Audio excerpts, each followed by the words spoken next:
Pesawat tempur siluman F-35A Lightning II milik Angkatan Udara Amerika Serikat terekam tengah mengisi bahan bakar. Pengisian dilakukan di udara saat pesawat sedang melakukan patroli di atas Timur Tengah.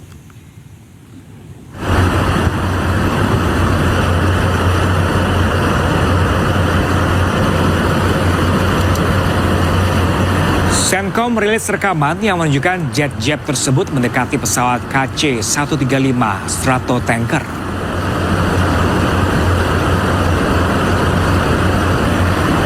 Selanjutnya, pengisian bahan bakar dilakukan membuat pesawat F-35A tertahan lebih lama. Sementara pasukan Amerika Serikat lainnya melanjutkan operasi di seluruh wilayah. Rekaman jet tempur ini dirilis setelah Washington menyatakan telah menyerang sejumlah target militer Iran.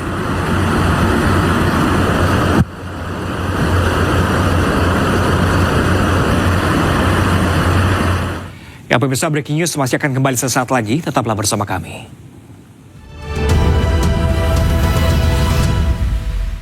Perdana Menteri Israel Benjamin Netanyahu diteriaki dan dicemoohi saat menghadiri sidang pleno Knesset yang membahas RUU wajib militer.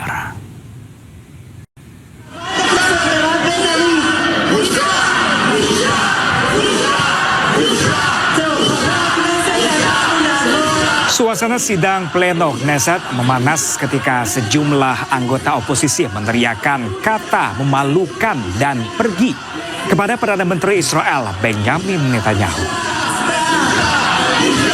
Mereka terus mencemooh Netanyahu. Sidang ini membahas rancangan undang-undang wajib militer yang akhirnya lolos dan menuai penolakan dari berbagai pihak, termasuk pasukan pertahanan Israel dan sejumlah pejabat militer.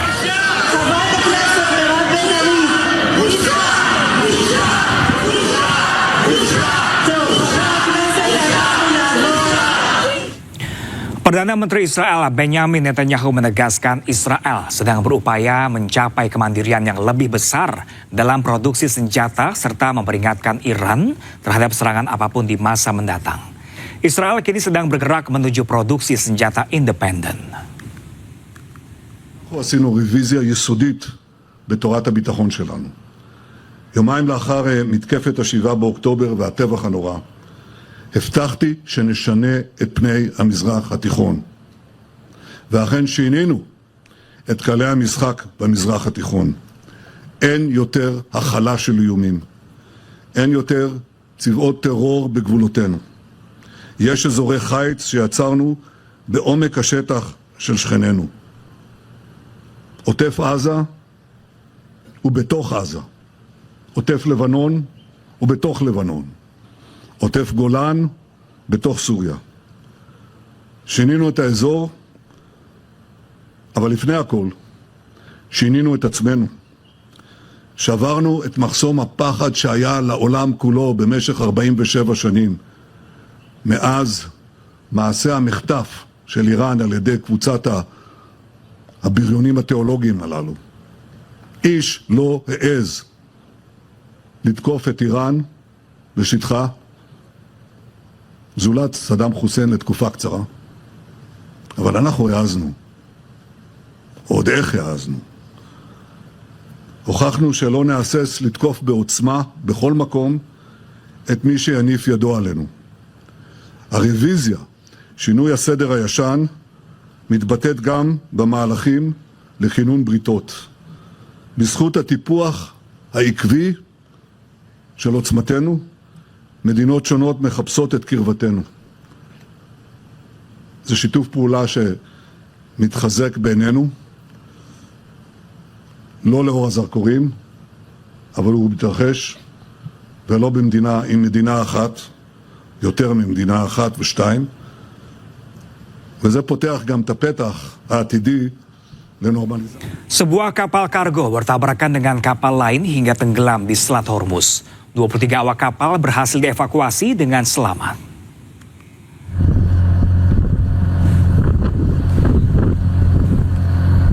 Akibat tabrakan ini, kapal kargo bernama Luni terbelah menjadi dua dan tenggelam di Selat Hormuz. Tim penyelamat langsung mengevakuasi para awak kapal sebanyak 23 orang dan dibawa ke Pulau Quezon. Penyebab kecelakaan masih diselidiki.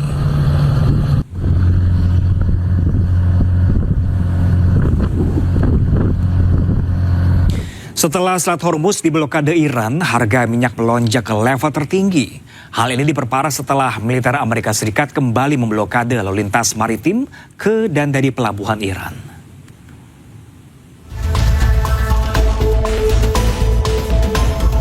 Sejumlah kapal-kapal masih tertahan di Selat Hormuz setelah Iran kembali membatasi lalu lintas di salah satu selat tersibuk di dunia ini. Kondisi di perairan kawasan Timur Tengah semakin memburuk setelah militer Amerika Serikat kembali memblokade lalu lintas maritim ke dan dari pelabuhan Iran.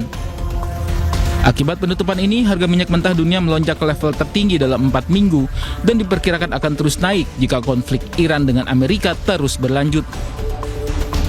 Sementara itu, Presiden Amerika Serikat Donald Trump membatalkan biaya 20% tarif bagi kapal-kapal di Selat Hormuz dan menggantinya dalam bentuk kerjasama perdagangan serta investasi dengan negara-negara Teluk. Trump sendiri sebenarnya menegaskan tidak suka dengan konsep penarikan biaya di Selat Hormuz. Namun hal ini perlu dilakukan karena Amerika Serikat telah melindungi selat ini untuk seluruh dunia, termasuk China. No, I just told you have Saudi Arabia, UAE, Qatar, Bahrain, and Kuwait, primarily, and then others. I spoke to all of them, and they would love to invest more money in the United States at record amounts.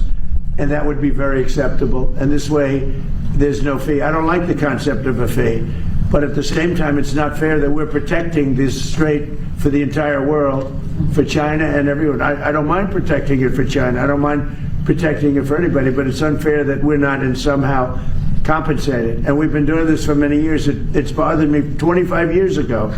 It bothered me. Sebelumnya, Trump umumkan AS akan ambil tanggung jawab untuk kelola Selat Hormuz, serta blokade kapal dan dari dan ke pelabuhan Iran.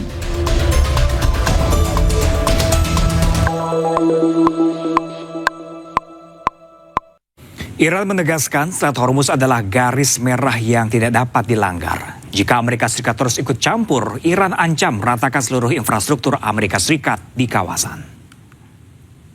جنایتکار همچنان به یاغیگری و ناامن‌سازی منطقه ادامه می‌دهد. ابتدا مجدد تاکید می‌شود تحت هیچ شرایطی و به هیچ وجه به آمریکا به عنوان یک کشور بیگانه و فرامنطقه‌ای اجازه دخالت در تنگه هرمز را نمی‌دهیم.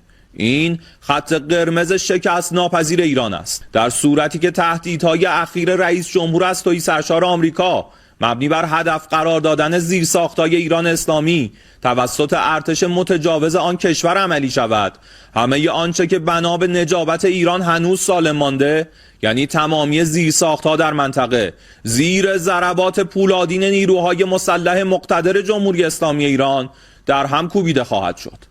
آنچنان که اثری از آنها بر جای نماند و گویی از ابتدا وجود نداشتند. دشمن نادان بداند لحظه حماسه برای ما لحظه پرهیز نیست. آنچه از سوی نیروهای مسلح ایران رخ می‌دهد ضربه همتراز نیست، ضربه برتر است، ضرباتی که شدیدتر، گسترده‌تر و ویران کننده تر از همیشه خواهد بود. آتش خشم ملتی که هیچگاه تسلیم نشده دامن متجاوز را خواهد سوزاند. Memanasnya kembali konflik Amerika Serikat dan Iran tak hanya memicu ketegangan geopolitik tetapi juga mengancam stabilitas ekonomi global. Selain berpotensi mendorong kenaikan harga minyak dunia akibat penutupan Selat Hormuz, konflik ini juga dinilai memasuki babak baru dengan menyasar sektor teknologi. Berikut cuplikan dialog The Prime Show. Sekarang kan ancaman itu sudah dijalankan oleh Amerika Serikat dengan memerintahkan CENTOM untuk terus menyerang, membom itu kan artinya itu berlangsung terus. Jadi ya ada satu faktor menurut saya karena biasanya perang itu menjadi dalam kebijakan politiknya Partai Republikan itu menjadi penyelamat dari bencana pemilihan legislatif yang akan terjadi bulan Oktober-November ini kan. Jadinya saya merasa ini ada kesengajaan, sebuah strategi untuk terus membuat perang gitu, tapi perang bukan perang total seperti pada awal-awal perang selama 40 hari itu. Jadi tidak membutuhkan suatu persetujuan dari Kongres. Sifatnya dibikin sedemikian rupa, seakan-akan perangnya sporadis gitu kan, nggak total. Jadi nggak perlu izin. Dan di mana Presiden Trump bisa setiap saat menggerakkan pasukannya. Dan ini akan terus berlangsung bisa sampai dengan bulan Oktober. Sesudah nantinya terjadi pemilihan umum di sana dan ternyata hasilnya misalnya ya positif terhadap Amerika Serikat di bawah Trump, karena menunjukkan dia seorang pemimpin yang tegas gitu ya, yang membela kepentingan Amerika Serikat, maka baru perang itu dihentikan dan Trump akan mengklaim bahwa dia adalah panglima perang. Dia yang menyebabkan Amerika itu besar, MAGA gitu, mege gitu kan yang jadinya itu. Jadi kita mesti lihat bahwa ini kaitkanlah dengan pemilu yang akan datang di sana. Jadi karena itu perang ini akan panjang dan ini yang akan membawa dampak bagi rumah tangga di seluruh dunia, di Indonesia. Harga-harga akan naik gitu ya, minyak, gas, itu pasti yang terjadi, harga beras segala macam. Dan ini meskipun Trump itu diprotes oleh dunia supaya perang itu dihentikan karena dampak ekonominya itu global, Trump lebih memikirkan survival dari karir politiknya.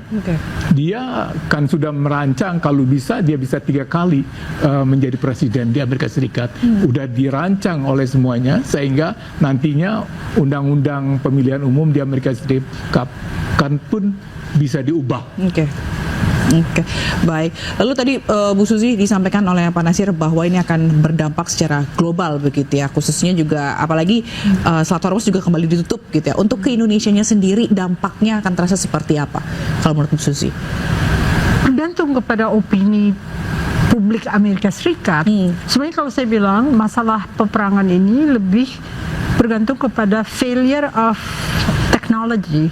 Karena teknologi yang digunakan oleh Pentagon itu dihasilkan oleh Palantir, si Peter Thiel, Alex Karp, dan kawan-kawan. Dan ini sudah dimulai sejak Pentagon dikuasai Mossad, yaitu di bawah Wolfowitz, di bawah Doug Face, di bawah kawan-kawan lainnya, yang akhirnya Pentagon practically nggak bisa dikuasai oleh orang Amerika asli. Yang menguasai adalah orang Yahudi. Nah, mesin dari apa yang dihasilkan oleh orang Yahudi ini itu mengejar orang yang akan dibunuh. Jadi kadang-kadang nggak bisa di stop perangnya. Karena mereka sudah menarget orang yang akan dihabisi. Nah, ini sekarang masalahnya, apakah publik Amerika bisa menerima kalau mereka sudah tahu Peter Thiel sekarang pindah ke Argentina? Kelihatan bahwa mereka mulai cari tempat aman. Bergantung kepada kekuatan public opini ini sampai mana bisa berpengaruh terhadap kondisi yang sudah sangat sulit bagi rakyat Amerika. Mereka menurun perekonomiannya, apa-apa mahal, mereka tidak bisa hidup. Banyak yang sudah komplain, dan kita lihat AUF nggak dihasilkan ya, Authority for the Use of American Forces. Lalu yang kita lihat NDAA, National Defense Authorization Act, terkendala. Itu yang mengatakan bahwa ada shared interest antara Israel dengan Amerika Serikat.